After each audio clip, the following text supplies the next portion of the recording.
Mbote na bino bandeko balandi ya Congo Tchèque ya boss na biso Sibo Mutombo na pesi mbote to sepeli mingi kokuta na bino lisusu mukola lelo kaka ndenge to ela bino ba masolo ba sujet to développer na ba invité mais lelo ils ont moins spécial parce que to eli bino lisolo moko papa Franck aza ndeko na biso mwana mboka aki kokutana na biso na Congo Tchèque pe ya betelaki biso li solo oyo jusque là na nazui solution na ngote. Alors li solo lelo na eli bino papa Franck ezali nini? Papa Franck a beteli biso le bi maman nazali père de famille na bala moi si kombone Janine to boti bana mibale mwana liboso aza na 18 ans ya mibale aza na 13 ans. Bana bazokola nazobokola bazo kende classe car ndenge ezala en tout cas nami bomaka penza na bomaka pena nzoto pour na famille nanga parce que na bota bana mibale ya mibali ya kitoko pe mayele o basala vraiment fierté nanga so na vandi na tel na bibano vraiment bakosimba vraiment flambeau tangu na kozala te. Alors l'histoire est papa na biso ezali nini? Bavandara na bango kitoko na maman Janine na bana bango mibale. Alors et ça limite que un jour mwana oya suka il y a 13 ans junior ayakiko bela et banaka lokola ba fièvre ndenge ba surtout ba vraiment ba fièvre et tout papa tellement vraiment allergique à l'ingaraté bana na ba bela azaki vraiment sensible a mimi ba na hôpital mwana wana à 13 ans junior tant mimi na hôpital maladie car ndenge za raso que bandi ko se développer et lingi pe car se développer et comme ici à niveau il fallait mon a ça qui anémie ça qui baisse sa makila il fallait bazong ses makila. Alors papa tellement qu'il était là il était vraiment tourmenté bah qui na banque de sang bah retrouva qui makilate pour na kozong sa mwana wana papa il s'est dit bon ga mon repé le ko na za awa et sengeli na pe sa makila. Ce qui est étrange, tina Aïch na biso na papa na biso ayebaki groupe na été. Aïe bon, vu que ça mon nanga, donc c'est censé, il faut tous aller à groupe moko. Alors papa pesi makila na ye, a pesi makila, baki basel ba testeur, ezaki incompatible na makila ya mwana. Papa le bien compatible, OK, to se venon makila vie à mwana, to rotala le reste après. Ba luki ba façon surtout ba tambo na ba banque de sang au tozana ana Kinshasa ba eko retrouver groupe ya mwana ba eko pesa mwana kozong sa mwana makila mwana pa eko se rétablir petit à petit papa loko wana eronjakaye ami tunaka mais comment mwana oyo yanga mwana nga ya mobali junior c'est mon fils comment on a rekoza un groupe mon côté ba mususu ba lobi ah bon c'est normal hein ezala lango pe. Et Boza vraiment censé être un groupe moko.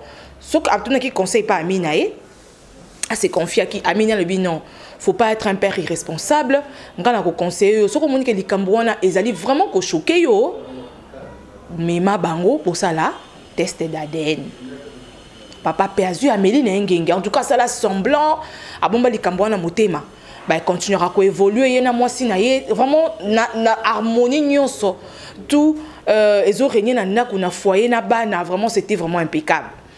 Si je me suis le roi qu'on s'est décidé à qu'on s'est renseigné dans l'hôpital moko tous en ango na morab hôpital tous en ango à Kinshasa bah ça là bas on PADN qui a s'est renseigné bah PC est pris il y a ADN en fait il y a test ADN ah bandi pe ko bonga ba moke tant à monique à koki simbongo wana pour na kokene ko ça test d'ADN.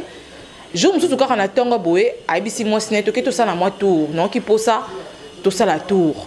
Moi ça bi à un vendredi pas là-bas OK classe à bien, bah qui classe de lundi à jeudi. Ce que le vendredi bah qui classe tes problèmes, t'es dans un pour ça le na l'ex journée, na bino famille nanga. Très amoureux qu'il était et très amoureuse que la femme a été bon. Bah matina mutu kala bana. Maman tala boé direction hôpital. Ah papa tu côté na mutu zo bela yo zela kaka bokota. Papa déjà négocié qui nous sommes venus à causer la bango pour que les canaux test d'ADN. Papa leki liboso, bazuye, soyi, na ninya ya mutu Racine ya suki baleki Simon ya liboso à 18 ans Freddy basali pe même eloko bazui ya Suka Junior il y a 13 ans bazui pe même formule. Ben si bango OK vous pouvez partir résultat kobima dans quelques jours. OK. Bazongi na bango. Maman tout lui papa problème. Comment au côté na banana tenenge ka basala bango check. Zeno ka checking et l'eau moroté yobika randenge junior hotel ko be la maladie ezaki brusque na lingi ba problème té donc à cause si maman habite zeno ka checking na besoin ba checker bana mais c'est bon. OK. Ba continuer bango pe journée ndenge ba planifier ki bazongi. Après quelques jours bandeko balandi ya Congo check papa babengi aya ko ba résultat il y a test oyo asalisaki ye na bananaï babengi monsieur Franck test yango monsieur Franck a fait l'enveloppe boy incompatibilité totale donc test ADN est prouvé que il était mutazali papa yabana wana. Comment est-ce possible? Docteur Aebisi Albino babilo mususu maman rosalango peut-être yo amonaki que yo ozali kokoka couper ça moi na té abi non couper c'est moi na té ndingi bon on va faire le test. Docteur a conscientisé habité omiye ba pena nous lelo le quoi peut-être ça même te permettre que oye ba ke ba na basé yo té ce ko ba na basé yo té pourquoi le cas pe omiye ba pena nous pour ye ba ce que obota rato papa vraiment anéanti na niveau lingaka bana na mi balé wana abi bon asali sa test ay ba ce ka botaka aki asali si test ba checker papa il s'avérait que papa na biso Franck a botaka asa vraiment stérile et ça là qui est passé et ça et donc ti sikoyo ezo sala est passé asa komi tuna aki kukuta na boss na biso si bon mutombo pour atuna qu'est-ce qu'il doit faire asala nini parce que alingaka bana wana mi balé bazabala moko mayele bazabala moko obéissant bazabala moko balandaka oya lobaka yango bana na basalaka kutuna oya 18 ans donc vu que azana 18 ans mais alandaka kaka maka papa na lobaka alors azo komi tuna asala nini abengana mwasi na bana pour ata bom ce qui a abatté a garder bana wana basé ayete alors que papa bana wana azali asala nini alors to remeka kozo ba vie ya bande komibali ya ba papa responsable au baza ba père au foyer ba ngone ba remeka mpe ko éclaircir papa la biso Franck pour que aleka na kozwa moi lumière na décision oyo et ko senga na ye azwa à la longue. Merci.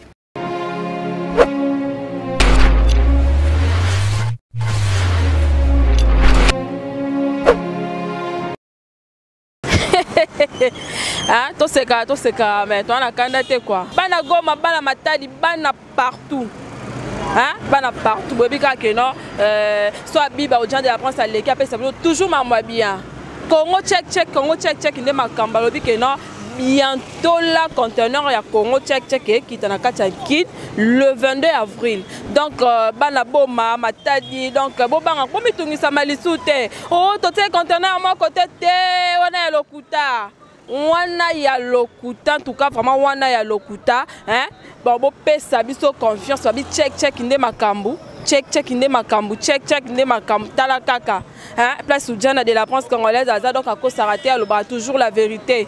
Conteneur ils ont quitté na kata Kinshasa awa donc chez Domi et ça le 22 avril donc hein le 22 avril donc ils ont vraiment ya beba ils ont vraiment ya inda donc bon pesa ka confiance ni solo ne makambu yango hein yango ba pesa bino hein bakosi bino trop bakosi bino oh pas un mois et demi tout kezoya un mois eloko ezoya ban Allemagne ban à Londres veut dire ban à Londres ban à Paris numéro yango wana veut dire bobenga et ça bino kitoko et ça bino vraiment Hein? Et ça doit vraiment quitter au marquage nayebi que na bolela qui vraiment hein conteneur à marquage c'est un numéro ya wana 0152 10 59 80 94 na bandela lisusu 0152 10 59 80 94 wana vraiment ce bobengi boza de cité biloko na mino comme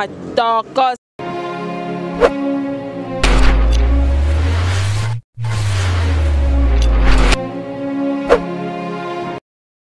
Voilà, Bandeko Balandi, tu es na papa na biso awa en plein service. Hein? En tout cas, tu es kotou nae, tu es bapé à vine par rapport à l'isolo na biso. Papa Mbote. Mbote maman. Comment nani papa? Papa Jules. Oui, papa Jules. En fait, tu es kokuto, tout le monde aux en plein moussala, mais tu n'as qui te partager no moins l'isolo et papa na biso oyo azuko likama a découvrir que bana mi balé oya beaucoup laka mi balé moko ya 18 ans moko ya 13 ans baza ya yete. Donc azo komi tuna asala nini. Boya mwasi abenga na mwasi na bana to a garder bana alors que peut se regarder bana na pe bazana tata na bango un jour papa la bango ko réclamer bango azomi tout na ba question azo bati asala nini pona yo papa munya sa ndenge nini bon pona ngai andi maka bana na ye po mwasi mobali wana so abota bana na sana anoyiba mwasi wana bo do mwasi mobali wana bana wana bakoza la ete mais na mito boye bana wana bazaka ya papa wana wa bokoli bango inde kolo bana papa wana mususu wana uza droit ko de bana wana te po ya zana mito za moyibi do atrisha na mwasa bato bon papa wana conseil na ko pesa ya tika bana te bana wana bazaya ye po papa wana oyo abota bana wana soit disa bana wana ye mais c'est que ye abano tricher na mwasa bato même na justice so abimiki avec ayo bana ayo déclarer bana wana fo bakanga ye bana wana bazaya ye te. Bon, ce que paye mobile yango ayeba kite ke no mwasi wana bala siko aye ko réclamer bana na ye et wana za infraction te non ya ko yeba tendini mwasi wana bala tant bana kuta na ba hotel kaka bien deni bazemi wana ana tuna yana boka mela wapi e botamela ki wapi ayeba kite peut-être pas ndo pesa mbongo ya roboko la zemi papa mais o pesa mbongo roboko la zemi mais so foye bazemi wana o pesa mbongo roboko les ana ndako nani e ufanda wapi nyonso na famille tuna ngo. Exactement. Ah, merci beaucoup, bon boulot. Bon, merci. Papa Mbote. Mbote. Comment nani papa? Comme Christian Luboya. Oui, papa Christian Luboya. To télémission awa ezaka rapport to ndekono mobali. Aki kokuta na biso azana problème moko asali 20 ans de vie de mariage aboti bana mi balé moko ya 13 ans moko ya 18 ans pe ko découvrir na nzela Aden que bana bazaya yete et puis asali test ba ebisi kabota raté azoy baté aboya mwasi wana aboya abenga na mwasi na bana wana mi balé to atika bana wana oya za na bango affection pour lingara bana mingi alors que bazapi na papa na bango un jour papa na bango par ko ya ko botole bana wana azoy baté asala nini.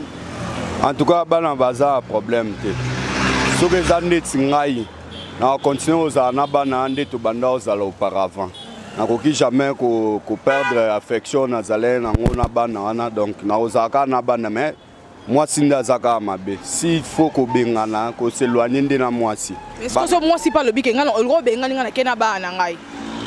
Ah non, il faut avoir quand même la maturité à la temps au mutu 20 ans c'est trop.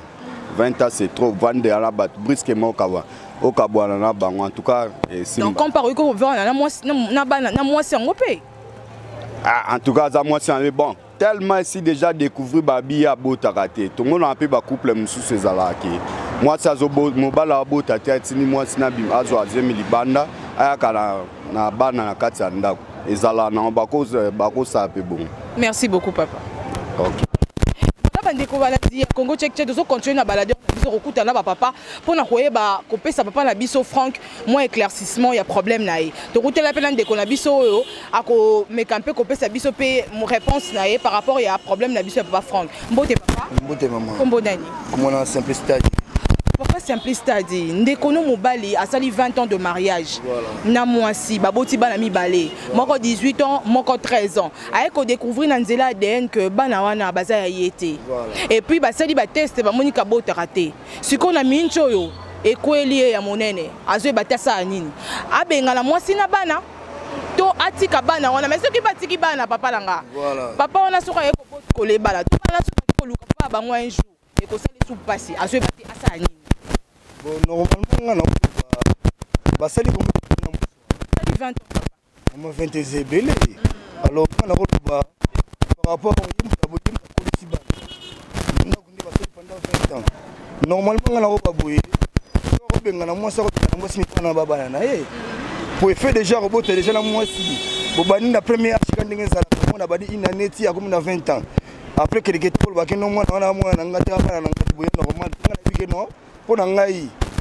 Mobala ko garder bana ko benga na moi si bana baba na. Si ko soki abengani moi si. Moi ça le bi bana na bazaya yo. Bazaya ya yo na kena bana ngado ko bengani nga. Et fait déjà ngam na boko liba. Bana ko tani bana ngam bana ko. Comment on est responsable ngam na baba. Donc c'est normal pendant 20 ans là baba na yi. Que so na l'état basa bana papa. Donc ngai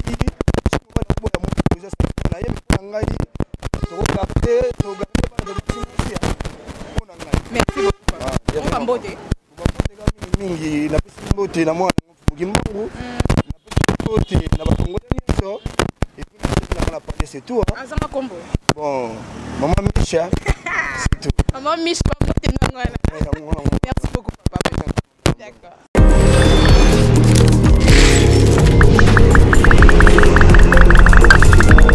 Voilà, Bandiko Balandia Congo check boti wana kolanda ba réaction ya ba papa na biso baza bongo ba papa responsable ba père au foyer mutu na mutu apesi avi na ye pe impression na ye par rapport ya dossier na biso ya papa Franck ayaki bongo kokuta na biso pona ko betela biso di solo wana topesa ye moi lumière na décision oyo sengeli azwa pona moi sinaye na bana wana.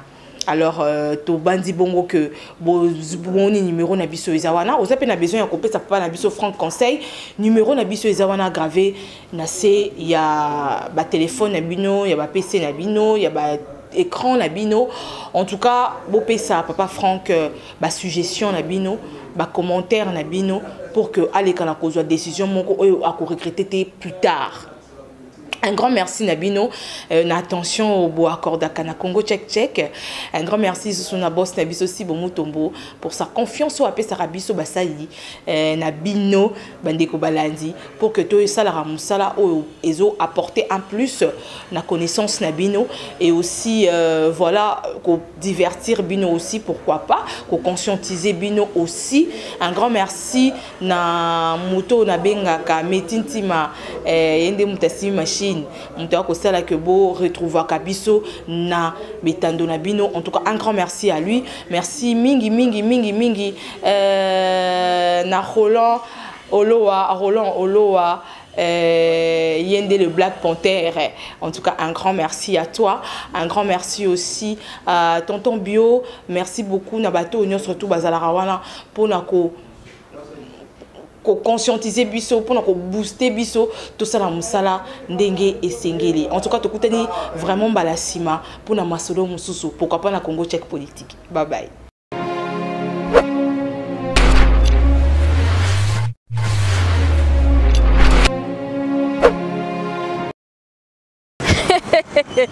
Ah, tout c'est cas mais toi la candidature quoi. Bana Goma, bana Matadi, bana partout. Hein? Bana partout. Bobika que non. Soit biba aux gens de la France à l'équipe ça veut toujours ma bien. Congo check inde makamba lobi que non.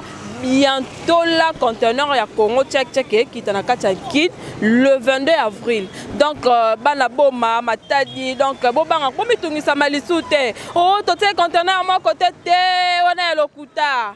Wana ya lokuta en tout cas vraiment wana ya lokuta hein bon bo pesa biso confiance babi check inde makambu check inde makambu tala kaka hein place où Diana de la France congolaise aza donc à cause s'arrêter à l'oba toujours la vérité conteneur les autres qui tana kata Kinshasa awa donc chez Domi et ça inda le 22 avril donc hein le 22 avril donc ils a vraiment ya beba ils a vraiment ya inda donc bon pesaka confiance ni solo ne makambu nde makambu yango hein yango ba pesa bino hein bakosi bino trop bakosi bino oh pas un mois et demi tout kezoya un mois eloko ezoya bana Allemagne bana Londres veut dire bana Londres bana Paris ah numéro yango wana veut dire bobenga eza bino kitoko eza bino vraiment eza bino vraiment kitoko makasi nayebi ke nabolelaki vraiment conteneur ya makasi yango numéro yango wana 0152 10 59 80 94 nabandela lisusu 0152 10 59 80 94 wana vraiment so bobengi bozala dossier te biloko na bino ekoma tokos